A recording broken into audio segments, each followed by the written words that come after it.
a lot of first-time founders don't realize. Investors, particularly seed investors, have two different hats that they're wearing when they're judging an investment. One hat is the 10-year time horizon hat. My fund has a lifetime of 10 years.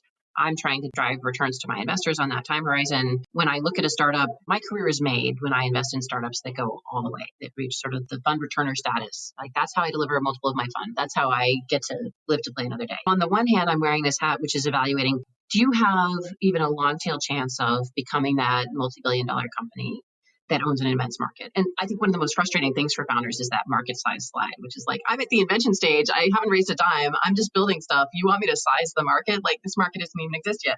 I mean, it feels ludicrous, but at the same time, it's probably the most important filter for investors is like, does this have the capacity to return my fund? So that's sort of the one hat I have. But then I have this other hat, which is about the runway. If you're raising $3 million, I'm backing your seed round, it's going to last 18 to 24 months. The biggest risk to me is that you are not able to execute well enough in that 18 to 24 months to raise a next round. And so I'm going to ask a ton of questions that are around the 18 to 24 month time horizon. And I'm going to ask a lot of questions around like that 10-year exit time horizon. And they're aimed at answering different questions for me that both have to come out to yes. But it can be confusing to a startup because some of those questions are really incompatible with each other. And then in between the 2 years and the 10-year time horizon, like, I don't actually care a whole lot. That's a problem for our future selves. If those two are green, I don't have to worry about the middle.